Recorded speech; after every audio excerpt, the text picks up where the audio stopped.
제가 그동안에 제 개인 신앙을 하고 목회를 하고 하면서 제 역할을 감당하고 하면서 더 깊게 새삼스럽게 중요하게 느낀 것을 함께 좀 말씀을 나누면서 은혜를 얻고자 합니다. 우리 오늘 너를 이끌어 이 땅으로 돌아오게 할지라. 제가 오늘 드리는 말씀도 참 아주 기본에 해당하는 변할 수 없는 불변의 법칙이라고 할 수 있는 그런 귀한 하나님이 주시는 메시지가 있기에 우리 성산교회 성도들이랑 함께 좀 살펴보면서 은혜를 나누기를 원합니다. 참 여기 오면 참 신실히 믿음의 삶을 살고 계시는 그런 어른들이 많아서 참 흐뭇합니다. 제가 다음 세대 젊은이들을 참 소중하게 여기는데 그들에게 계속 심어주고 강조하는 것은 오늘이 있기까지 과거에서부터 지금까지 헌신하는 분들에 대한 어떤 존경심, 그분들의 과거에 헌신이 있었기 때문에 오늘이 있는 것을 결코 잊지 말라고 이렇게 강조를 많이 합니다. 자, 지금까지 우리 믿음의 길을 신실하게 걸어오셨는데 우리 신앙을 여정이라고 표현하죠.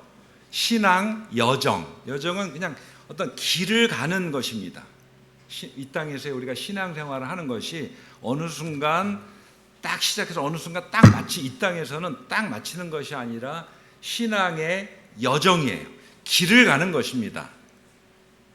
자, 그런데 많은 사람들이 이 부분에 있어서 이거는 아무리 인공지능 시대가 되고 아주 첨단을 걷는 이 시대가 돼도 신앙 여정의 불변의 법칙이 있어요. 그것은 여러분, 신앙의 여정은 오늘 내가 개척하고 만들어가는 것이 아니라는 겁니다.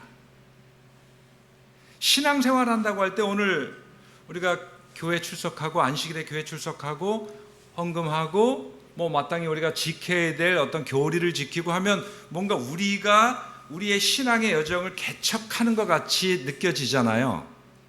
그런데 신앙의 여정은 겉모습은 그럴 수밖에 없을지라도 신앙의 여정은 하나님이 계획하시고 하나님의 인도하심에 우리가 반응하고 순종하는 거예요. 이게 신앙입니다. 여러분, 이 불변의 원칙을 확실하게 우리 마음 가운데, 심령 가운데 확실하게 아마 그렇게 해오셨을 거예요. 내가 내 생각으로 이 길이 옳겠다, 저 길이 옳겠다, 이렇게 해야지, 저렇게 해야지, 내가 이렇게 하면 내가 신앙생활을 잘하는 거야. 이거보다는 하나님이 계획하시고 하나님이 인도하시는 그 손길에 하나님의 뜻에 반응하고 순종하는 거예요. 그럼 무엇이 중요하겠습니까? 하나님의 뜻이 어디에 있는지, 하나님의 인도하심이 무엇인지, 어떤 것인지, 결국 하나님이 우리를 어디까지 데려가실지를 아는 것이 중요하겠죠. 그래서 말씀을 연구하고 기도하고 말씀을 듣고 가르침을 받고 하는 것이 또 우리 신앙생활에 중요한 것입니다. 왜 우리가 말씀을 보죠? 왜 우리가 기도해요? 왜 설교를 하고 왜 교과 공부를 합니까? 하나님의 뜻을, 하나님이 원하시는 것이 무엇인지, 하나님이 세워놓으신 법칙이 무엇인지, 하나님이 우리를 어디까지 인도하시는지를 잘 알기 위해서 그러는 것입니다. 거기에 반응하고 순종하는 거예요.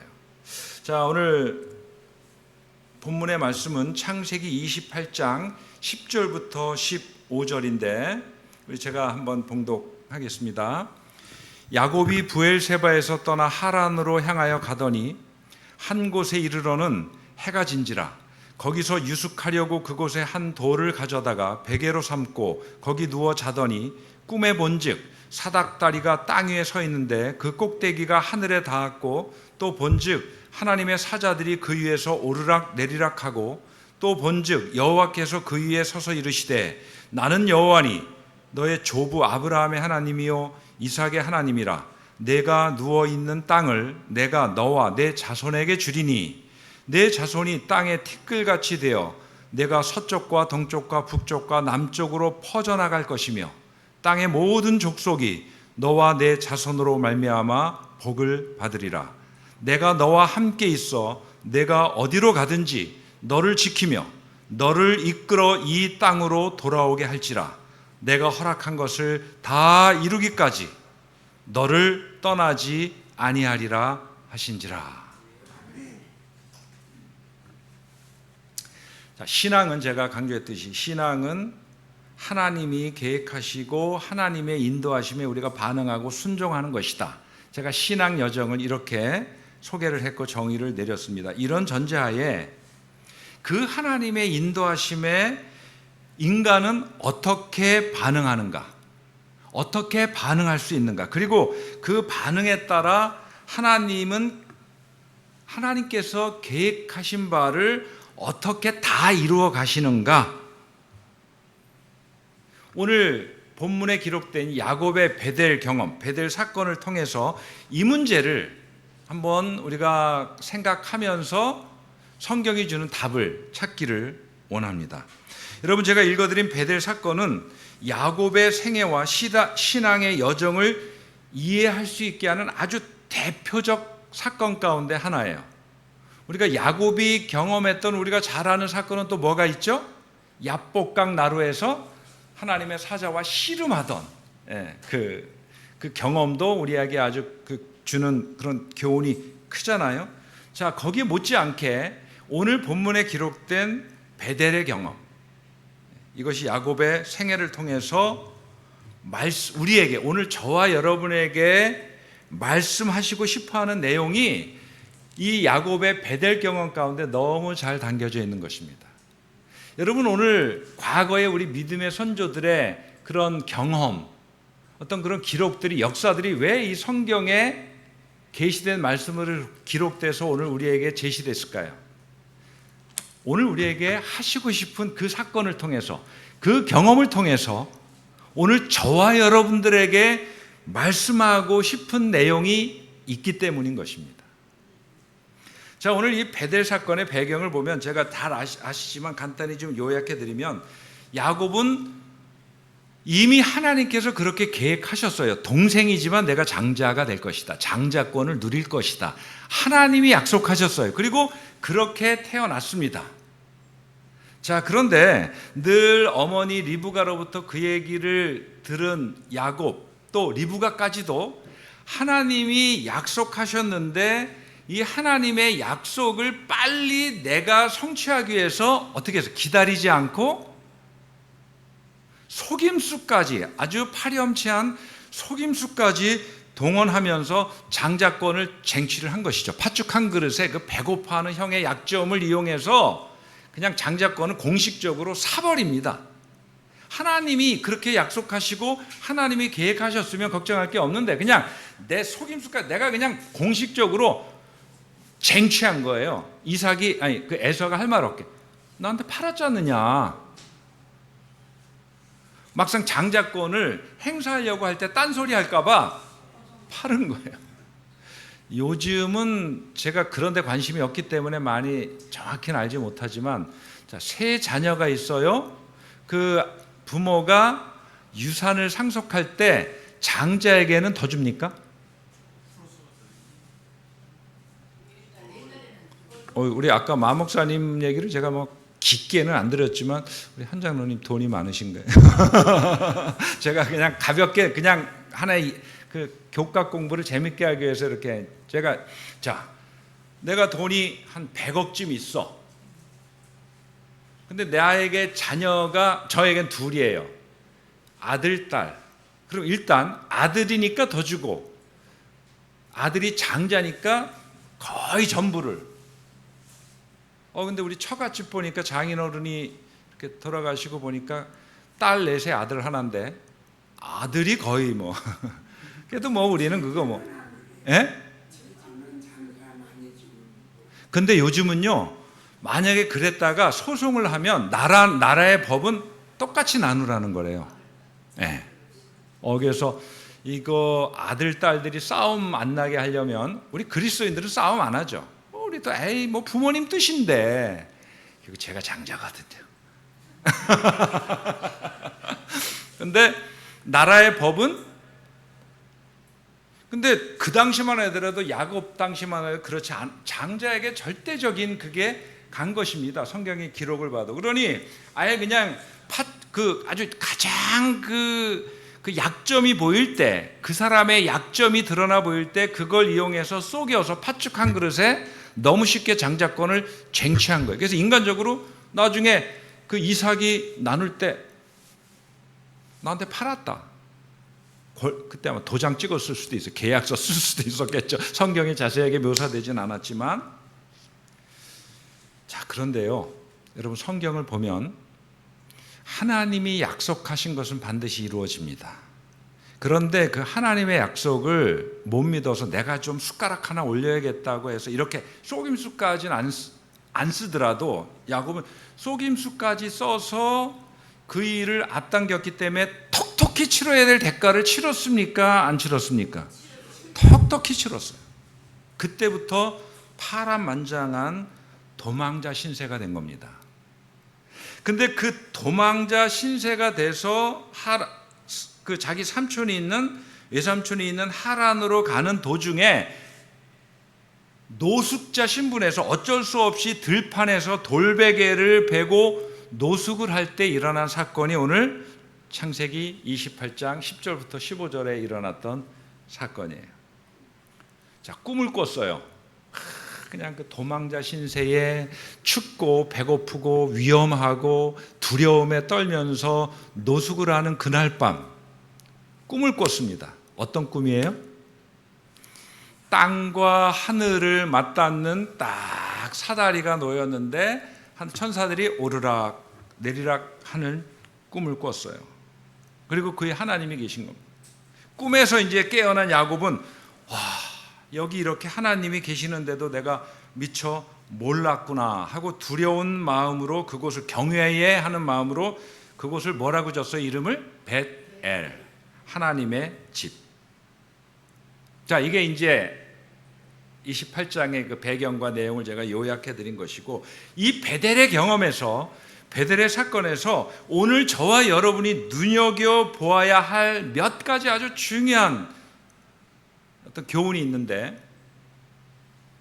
여러분, 야곱이 하나님이 계신 곳을 찾아 올라간 것이 아니라 야곱이 있는 곳에 하나님이 찾아 내려오셨다는 거예요. 자, 여기 꿈속에 땅과 하늘을 맞닿은 사다리는 누가 놓은 것입니까? 자, 장로님, 여기 지금 교회 왜 지붕이나 천정에 고칠 것이 있으면 사다리를 놓고 내가 올라가는 거죠. 내가 필요하니까 사다리를 놓은 거예요. 자, 지금 창세기 28장에 땅과 하늘을 맞닿는 있는 이 사다리는 누가 놓은 것입니까? 야곱입니까? 하나님입니까? 여기에 아주 중요한 진리와 교훈이 있어요. 야곱이 아니라 하나님이 놓으신 것이라는 것입니다. 그러니까 오르기 위한 사다리가 아니라 올라오게 하기 위해서 내려준 사다리예요. 이걸 또 다르게 표현하면 올라오게 하기 위한 사다리가 아니라 내려가기 위한 사다리입니다. 이걸 상징적으로 이 꿈을 통해서, 사다리 사건을 통해서 오늘 저와 여러분들에게 하나님이 말씀하시는 거예요. 야곱을 만나기 위해 친히 사다리를 놓아 내려가신 하나님. 물론 하나님, 전지전능하신 하나님께 사다리가 필요 없었지만 이 상징적인 사건을 통해서 오늘 저와 여러분들에게 가르쳐 주신 거죠. 야곱을 만나기 위해 친히 사다리를 놓아 내려가신 하나님. 여러분, 이 하나님이 오늘 저와 여러분이 믿는 하나님이에요. 그리고 이것이 구원입니다, 여러분. 이것이 구원이에요. 그래서 이 본문은 구원을 아름답게 묘사하는 거예요. 우리가 하나님을 찾으러 올라가는 게 구원이 아니라고요. 하나님이 친히 내려오셨습니다. 구원은 언제나 이렇게 이루어진다는 거예요. 홍 장로님, 구원을 얻기 위해서 내가 쟁취하는 게 아니라는 거예요. 누가 주시는 거예요? 하나님이 주시는 은혜의 선물이라는 겁니다. 이게 기독교 신앙의 핵심이죠. 자, 우리 영감의 기별은 이렇게 이 부분에 대해서 이렇게 빛을 비춰주고 있어요. 그 사닥다리는 하나님께서 정하신 교통의 매개인 예수님을 나타낸다.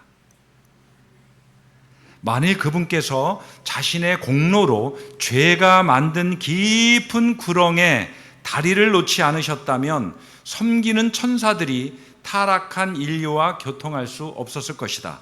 또한 그리스도께서는 연약하고 절망적인 인생을 무한하신 능력의 근원과 연결시킨다. 야곱이 놓은 사다리가, 오르기 위해서 놓은 사다리가 아니라는 것입니다. 하나님이 야곱을 만나주시기 위해서, 그를 이 어려운 땅의 처지에서 구원하시기 위해서 베푸신 그런 통로, 매개체, 방법이라는 거죠. 오늘 부조화서는 이걸 명확하게 우리에게 가르쳐 주는 거예요. 그래서 사랑하시는 우리 성산교회 성도 여러분, 믿음의 기반은요, 우리가 이 부분을 오해하지 말아야 돼요.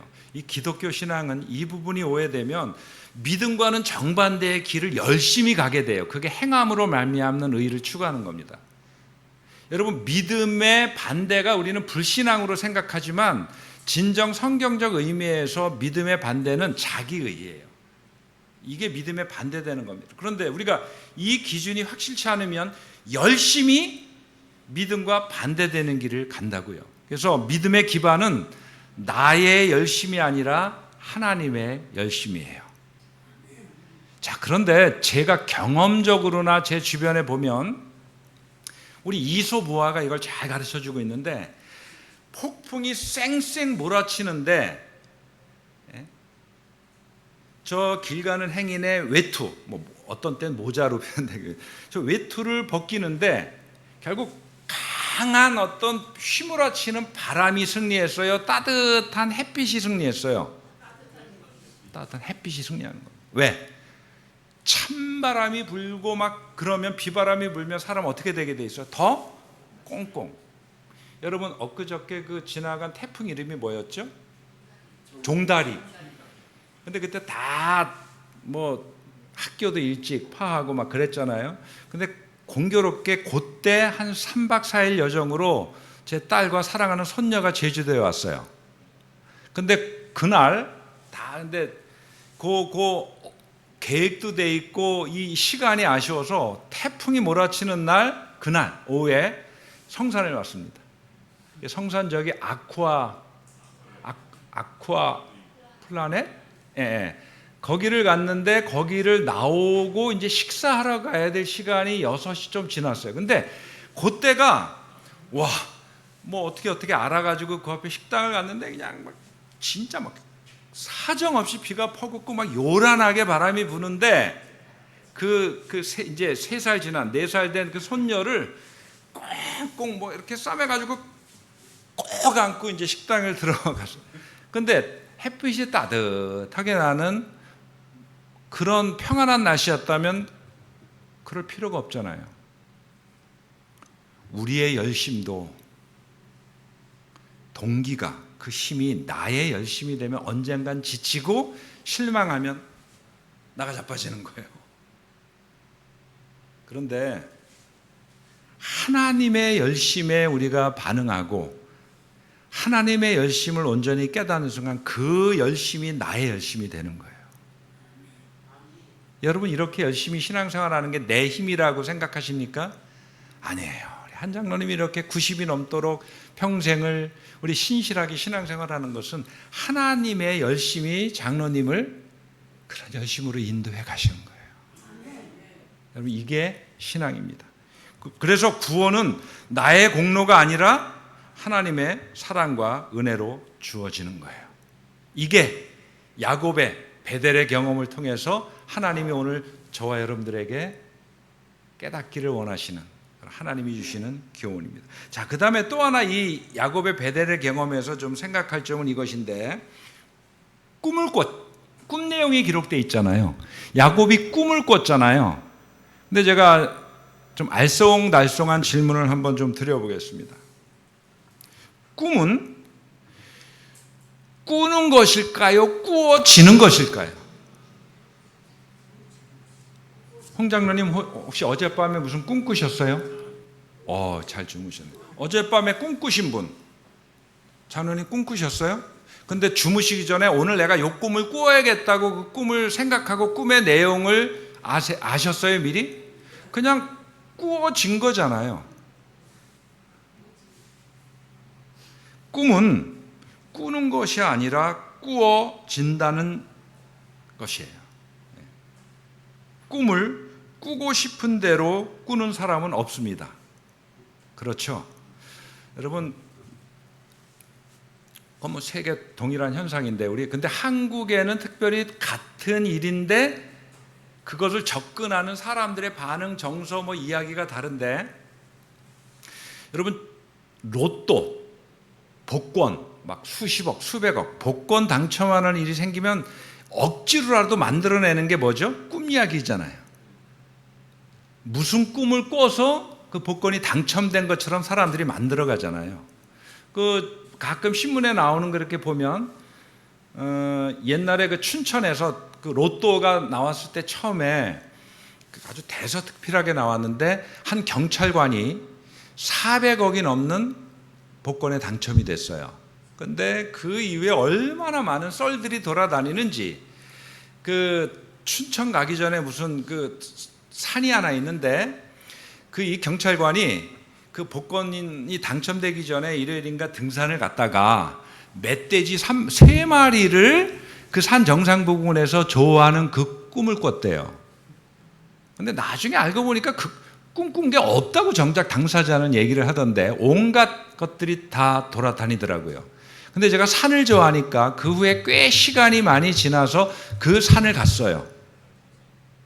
근데 제가 목사인데 그 정상 부분에 가서 혹여나, 이건 꿈 차원이 아니고, 내가 멧돼지 3마리를 꿈이 아니라 직접 만나면 그리고 또 한편으로 내가 이런 꿈 꾸면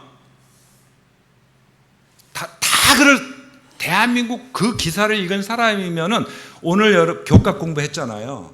근데 그 디스커션 거기 원 저자가 이렇게 이런 문제 한번 생각해 보라고 하면 정확하게 이 아주 앤드루스 대학의 아주 신약학 탁월한 영성 있는 교수님인데, 충실한 그리스도인들도 난 돈에 관심 없어, 다 99%는 다 거짓말인 거예요. 오늘 저자가 얘기한 거예요. 모든 사람은 돈에 관심이 있다. 난 돈에 관심 없어 하는 사람은 정말 100명 중에 1명 있을까 말까예요. 가짜예요. 그러니까 맞는 것 같아요. 저도 지금 장로님, 나한테 100억만 있으면 좋겠다. 진짜 돈이 100억 있으면 좋겠다. 100억이 내게 아니라도 저에게 쓸 수 있는 돈 100억이 있으면 좋겠어요. 왜 내가 그런 생각하시는지 아십니까? 제가 강남에 살아봤으니까 강남에 몇십 평, 아주 몇십억 좋은 아파트에 펜트하우스에 장동건, 고소영이 살고 있는 그 몇십억 아파트에 살고 싶어서 아니에요. 저에게 딱 100억 쓸 수 있는 돈이 있다면 저 함덕의 제주대회 복음재정을 좀 확충할 수 있고 이 선교의 지평을 넓힐 수 있는 복합 선교센터를 50억 주고 질 겁니다. 그리고 서귀포교회 한 10억쯤 도와주고 싶어요. 그럼 거기 지금 11억 얼마만 있으면 그걸 소유할 수 있는 그게 됐거든요. 그리고 성산교회도 만약에 저걸 살 수 있으면 그 옆에 넓게 땅 사서 한 10억쯤, 10억까지 안 되나요? 그거 우리 기념교회로 만들어서 다시 한번 그 역할을, 그 어려웠을 때 한국교회를 위해서 역할을 했던 성산교회처럼 그렇게 좀 뭔가 빛을 발휘하는, 규모가 중요한 게 아니에요. 제가 어느 순간 깨달은 게요, 교회는 숫자는 중요한 게 아니에요. 어떤 역할을 하느냐예요. 어떤 역할을 하느냐. 그 피난 시절에 성산교회가 아주 중요한 역할을 했잖아요. 오늘 그 성산교회가 그거에서 우리 젊은이들에게, 성도들에게 그 살아있는 신앙 정신을 늘 상기시켜 줄 수만 있다면 얼마나 좋겠어요. 그래서 한 1, 20억. 신서기포 교회도 제가 방문을 가보니까 이거 참 너무 포화해요. 그래서 여기도 좀 옮겼으면 좋겠다 그 생각을 하더라고요. 여기 한 10억 도와주고, 또 추자도교회도 최근에 저에게 이거 중앙교회 직원회든 대외 행정위원회든 좀 결의를 좀 의논을 해주세요 한 게 3억이 마련되면 뭔가 거기 추자도에도 건물 하나 사겠다는 거예요. 다 100억만 있으면 다 해결될 것 같아요. 마 목사님. 우리 총무 재무님인데 어디서 한 100억만 만들어 오세요. 그러면 제가 비전 만들어 할게요. 여러분, 제가 왜 이야기를, 제가 거룩한 소명을 감당해도 돈에 관심을 안 가질 수가 없어요. 제가 지금 정책 보고서 만들었는데 그거를 많은 비전을 순위를 정해서 이루려도 복음 재정이라는 게 없으면 그냥 한낱 꿈에 지나지 않겠더라고요. 그래서 그런 어처구니 없는 우스운 생각도 한번 해보는 거예요. 자노님, 제가 정말 멧돼지 산에서, 한라산에서 멧돼지 3마리 만나는 꿈을 꾸면 우리 대외 재정으로 한 100만 원어치 한번 복권 사볼까요? 이건 믿음의 행위가 아니지. 한 장 사야 믿음의 행위지. 근데 안 되는 것입니다. 그런 꿈조차 꿀 수 없는 거예요. 야곱도 하나님을 만나는 꿈을 꾸려고 해서 꾼 것이 아니에요. 하나님을 만나는 꿈을 꾸인 거예요. 그러니까 이 꿈까지도 누가 주신 거예요? 하나님이 야곱의 꿈을 통해서 그분의 비전, 그분의 계획, 그분의 인도하심을 확신시키고 보여주신 거예요. 꿈에 하나님이 야곱에게 내려오신 겁니다. 하나님이 야곱을 찾아오신 거예요. 이것이 구원입니다. 이것이 하나님이 일하시는 방법이에요. 여러분, 성경에 요셉이 꾼 꿈도 이러한 관점에서 우리가 보아야 돼요. 꿈은 꾸이는 것이지 꾸는 사람이 마음대로 꿀 수 있는 것이 아니기 때문입니다. 그래서 우리 하나님께서 저와 여러분 모두에게 꿈을 보여주시기를 원해요. 꿈을. 그래서 저는 언제나 하나님 일을 하면서 마음가짐이 하나님께서 허락하시면 우리가 이 일을 하리라. 이게 히브리서의 말씀이에요. 하나님께서 허락하시면 우리가 이 일을 하리라. 이 비전, 이 꿈을 우리가 꾸이고 하나님이 우리에게 보여주시기를 간절히 소망합니다. 이제 마지막으로 여러분, 이 본문에 보면요, 13절부터 15절의 쭉 약속의 내용을 보면 이게 아브라함에게 하신 약속 그 내용 그대로예요. 그죠? 근데 조금 좀 다른 점이 있는데 15절, 우리 함께 15절 함께 읽어볼까요? 보이시죠? 시작. 내가 너와 함께 있어 내가 어디로 가든지 너를 지키며 너를 이끌어 이 땅으로 돌아오게 할지라. 내가 허락한 것을 다 이루기까지 너를 떠나지 아니하리라 하신지라. 여기 참 주목되는 표현이 너를 이끌어, 야곱, 너를 이끌어 이 땅으로 약속한, 아브라함에게 약속하고 이삭에게 약속하고 너에게 약속한 가나안, 오늘 우리로 얘기하면 하늘 가나안, 이 가나안 축복의 땅으로 돌아오게 하겠다. 누가? 내가. will. 영어 표현에 보면 주어가 분명해요. 하나님께서 내가 내 의지로 will. 내가 그렇게 하겠다. 아주 하나님이 강한 의지로 말씀하십니다. 자, 그러면 우리가 잘 알듯이, 이미 우리는 잘 알잖아요. 야곱은 그 속임을 통해서 장자권을 쟁취한 이유로 정말 고통에 연속되는 아주 파란만장한 인생을 살았어요.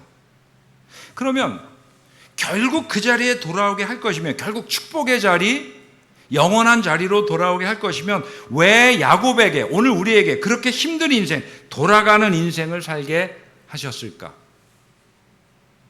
다 이렇게 신앙적으로 그런 의문을 가질 수가 있습니다. 이게 성경에 봐도 야곱이 이렇게 고백을 해요. 창세기 47장 9절에 보면 야곱이 바로의 앞에 섰을 때 그 바로 앞에서 이렇게 자기를 소개합니다. 내 나그네 길의 세월이 130년이니이다. 여러분, 한국말에 이런 말이 있죠. 집 떠나면 고생이다. 여러분, 집을 떠나서 아주 고생스러운 나그네 인생을 여러분 얼마나 사셨습니까? 우리 강 장로님은 제가 강 장로님이 직접 하신 얘기로만 잠깐만 그 원양 어선 그 배를 타서 뭐 몇 달씩 집을 떠나셨던 경험이 아마 우리 가운데 제일 많으신 것 같아요. 집 떠나면 고생이 맞죠. 고생하는 것이. 예? 자, 여기 보면 이 나그네 길의 세월이 130년이다.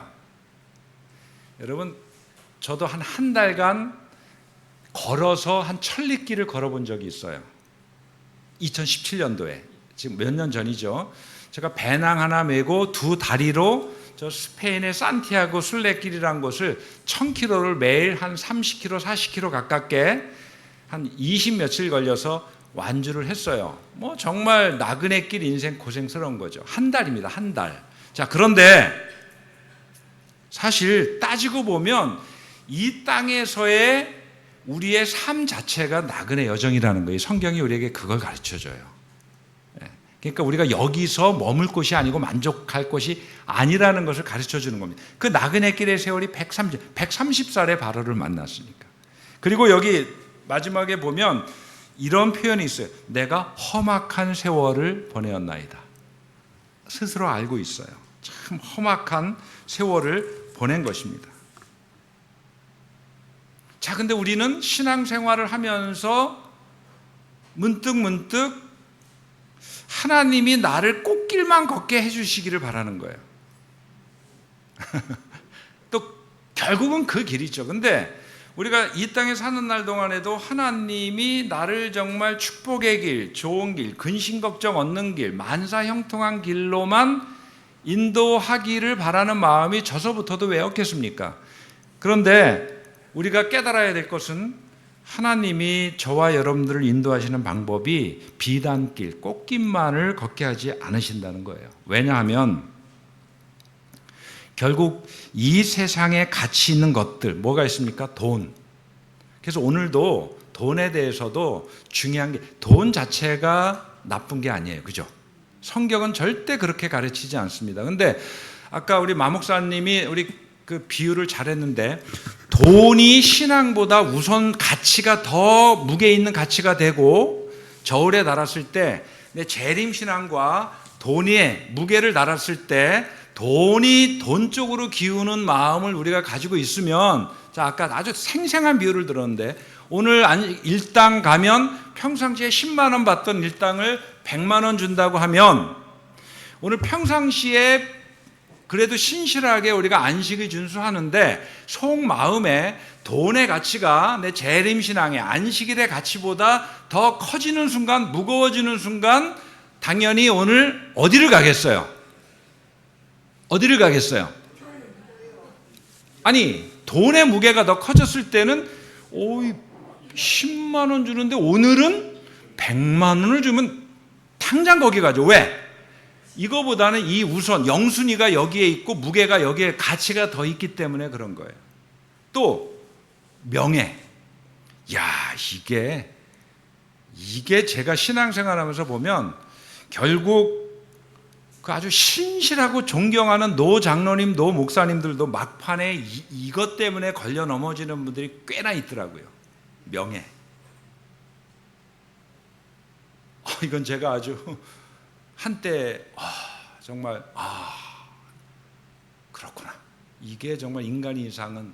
그래서 책을 봐도 돈, 명예, 관리 이런 게 참 우리 신앙생활하는데 우리가 잘 자리매김해야 될 거구나를 다시 한번 새삼스럽게 깨닫는데 이 명예를 추구하면요 이상한 이상한 행동을 하게 돼 있어요. 상식에도 안 맞고 신앙의 가치에도 안 맞고 교회에도 유익이 안 되는 그런 선택과 말과 행동을 할 수도 있는 거예요. 그 다음에 이제 권력. 근데 결국 우리에게 하나님께서 꽃길만 허락하지 않으시고 야곱이 그랬듯이 이 땅의 나그네 인생을 살아가는 하늘을 향해서 순례길을 가는 저와 여러분들에게 더 중요한 가치를 가르치시기 위해서 때때로는 험한 경험도 고난도 주신다는 거예요. 그러니 믿음의 사람은요, 나에게 고난이 찾아와도 그 속에서 하나님의 뜻을 발견하기를 위해서 무릎 꿇을 것이고, 이걸 통해서 나의 어떤 부분이 정리가 돼야 되고 강화돼야 되는지를 알게 되는 거예요. 이게 은혜인 것입니다.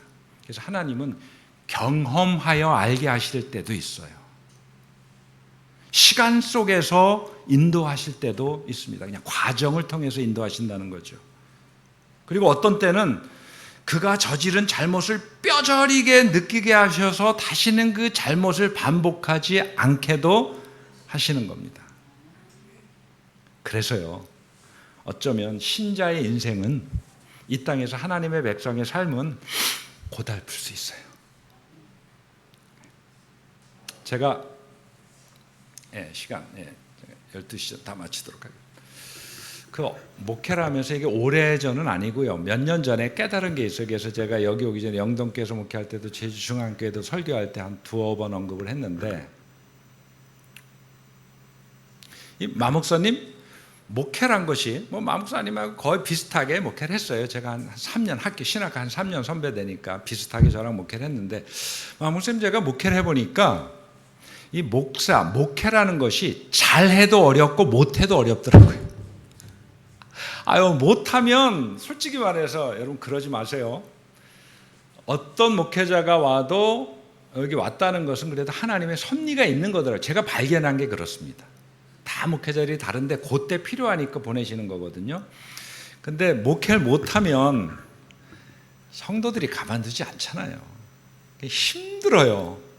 근데 목회를 잘해도 힘들더라고요. 이게 이제 잘했다는 기준을 내가 스스로 말하기는 좀 쑥스럽지만, 다른 사람의 경우로 얘기해도 왜 잘하면 장로님 목회가 힘들까요? 이 교회에는 항상 사단의 작용이 있고 섞인 무리가 있어요.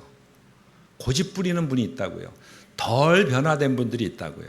그래서 딱 단에 서서 딱 하나님의 원칙을 제시하고 옳은 일을 제시하는데 그게 내 마음에 안 들었을 때 어떻게 하죠? 잘잘못 따지지 않죠. 사람이 한번 정서에 다치면 곤조를 부리기 시작하면 감당 못 하잖아요. 그래서 제가 교인들에게 당부하는 게 있습니다. 우리 직원회를 할 때나 뭐 할 때나 그 사람의 옳고 그름을 따지지 말고 사안의 그 문제의 옳고 그름을 우리가 따져야 된다. 자, 직원회 할 때 한 장로님이 내가 미워, 싫어. 그러면 한 장로님께서 말씀하시는 모든 것을 내가 반대할 수 있는 게 인간이더라고요. 옳고 그름도 없어.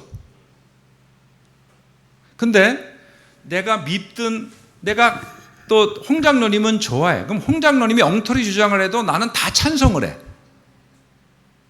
이게 아니라는 거죠. 일단 하나님의 일을 하고 공적인 일을 하고 딱 직원회를 한다든지 어떤 중요한 결정을 할 때는 그 사안 자체의 옳고 그름을 따져야지 사람의 옳고 그름을 따지는 자리가 되면 안 된다는 거죠. 이런 의미에서 목회가 잘해도 힘들고 못해도 힘들어요. 그러니 저의 결심은 이왕 힘든 거 잘하자. 그래서 저는 딱 단에 서면 굉장히 용감해져요. 굉장히. 개인적으로는 부탁하는 거 거절 못하는 또 아주 부드러운 남자인데 딱 단에만 서면 말씀을 선포할 때는 강한 이게 아니고, 제가 깨달은 성경이 가르치는 올바른 내용, 올바른 방향을 그냥 가감없이 제시하려고 딱 담대해진다는 거예요. 예.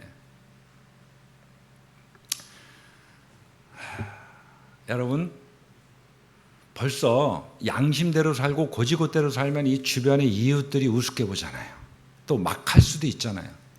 핍박받. 이거 만만해 보이면 이 세상은 그럴수록 더, 나 같은 경우는 아주 진짜 그러면 더 잘해주고 싶거든요. 근데 세상은 안 그래요. 없이 함부로 할 수도 있거든요. 이 세상을, 그래서 제가 말씀을 드린 신자의 인생은 고달플 수도 있어요. 그러나 사랑하시는 성도 여러분, 결국 하나님은 저와 여러분을 약속한 곳으로 데려가십니다. 주시겠다 하시는 것 결국 주시는 분이에요. 이걸 믿으시기 바랍니다. 돌아가도 방황해도 결국 돌아오게 하셔요. 이게 이 말씀 가운데 있는 거예요. 내가 너로 이 땅으로 다시 돌아오게 한다. 결국 하나님의 목적은, 야곱이 험한 생활을 살게 한 것은, 고통을 받게 한 것은 야곱이 단순히 장자의 명분을 가지면서 가나안 땅을 얻는 그 자체에 있지 않고 장자다움을 만들어 가시는 거예요. 그리고 그 땅을 소유할 수준의 사람을 하나님은 만들어 가시는 겁니다. 오늘 저와 여러분에게도 이 땅에 혹 고난이 있다면 우리가 하늘에 적합한 사람으로, 재림 성도답게, 하나님의 백성답게 만들어 가시는 거예요. 이 확실한 믿음을 가지고 살아가시기 바랍니다. 하나님은 우리를 훈련하시는 분이에요. 될 때까지 하는 게 훈련 아닙니까? 제가 가끔 마목사님이랑 테니스 치면서, 마목사님 제가 잘 쳐요? 목사님이 잘 쳐요? 테니스. 마목사님이 저보다 더 잘 칠 것 같아요? 마목사님 솔직히 한번 오늘 공개적으로 얘기해. 제가 더 잘 칩니까? 마목사님이 더 잘 칩니까?